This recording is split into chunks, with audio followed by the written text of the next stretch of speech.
very first episode of Security 101.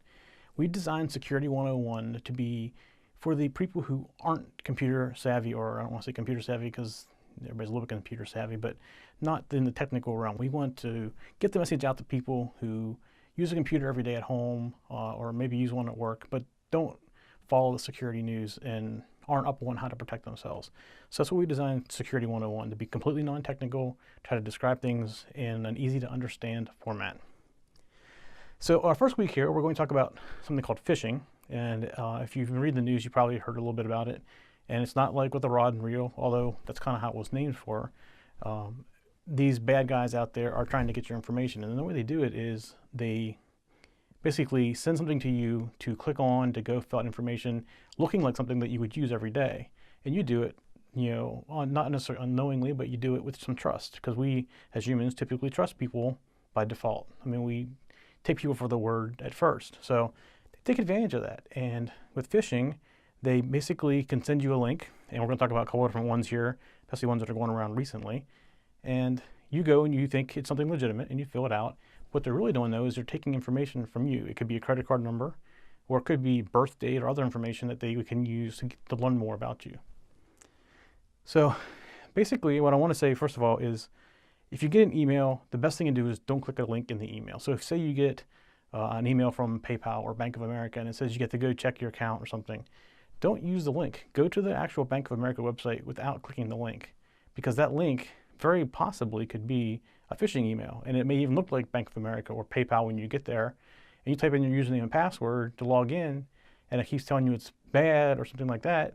And what they've done in the background is they've captured that. Now they know your username and password. So it's best if it says it's from Bank of America or somewhere that you know, go to the website directly and log in directly instead of clicking on a link. Now, when you're looking at your email, most email programs can tell you when you hover on top of a link where it's going to go. If you look down at the bottom, it'll tell you like it's going to go to Bank of America, or it may say it's going to some other site that's not Bank of America, and that's the first sign right there that it's going to be a phishing email. However, if even it says Bank of America, read it closely, because sometimes they'll spell something so close that you just think it's the Bank of America. So just don't make sure you take that and look at it very carefully. Like I said, the best thing to do is you get something from somebody, go log into the website directly. So I want to give you some examples of some recent phishing attempts. Popular right now as I'm recording this is the FedEx email. So basically what you're getting is an email from FedEx. Well, let's say it's from FedEx. It says shipment confirmation or something similar to that in the subject line. And it says click here to check on your shipment, or it has a problem.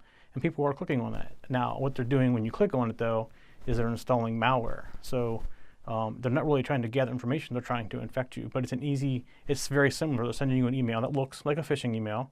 And it says you have something that you need to take care of. And especially around the holidays, you're getting a shipping tracking thing. You think, oh, I got a package coming. So you go and you click on it. However, if you don't think you have a package coming, you should definitely be cautious of that. Now, this is becoming popular. I've also seen postal emails as well as UPS, in addition to FedEx. So anything that's shipping related right now is becoming very popular, and people to click on it. The other thing I've seen a lot, and I mentioned this before in the starting out, is bank notifications. Is you're getting something saying your account's been overdrawn, or there's a problem with the transaction, click on here to log in, take care of it.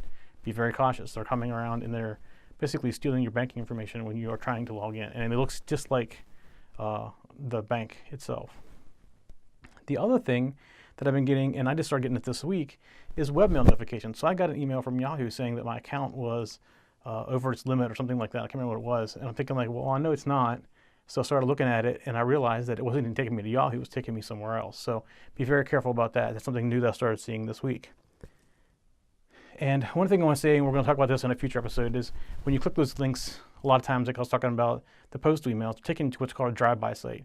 The site, it may take you somewhere that looks legitimate, but when you get there, they immediately infect you with something kind of vulnerability that's open on your site. Something else, we're going to talk in another Security 101 about protecting yourself from vulnerabilities as well. And because phishing is becoming so popular, and it's becoming popular for all kinds of subjects, I've seen them for sports, all kind of, like during the Olympics, it was really bad with phishing. Bunch of emails coming out, and you click here to see the latest medals, and I've even seen some that were going to give you tickets to the Olympics, exclusive access to videos online, all kinds of things. So always be cautious about when you get email from somebody you don't know what it is. I don't want to say it's too good to be true, but it probably is too good to be true. So do that. But because there's so many of these are coming out recently, we're going to have another special kind of episode of Security 101 called The Pond. And anytime we get a new phishing scam that's going around, we're going to record a short video. It won't be produced real nice or anything. It's going to be real short, setting from the computer saying, hey, this is out. We're going to drop it into the list, and you'll get a notification when the next phishing stuff comes out. So that's going to start happening as well. And again, it's called The Pond. It'll be in the same podcast or netcast stream as what these shows are, and in the same YouTube channel as well. So just keep looking for them there. So that's it. I want to introduce you to Security 101 this week. I didn't want to go into great detail. Next week, we're going to keep going down some best practices and explaining some things as well. Thank you very much, and we'll see you next week.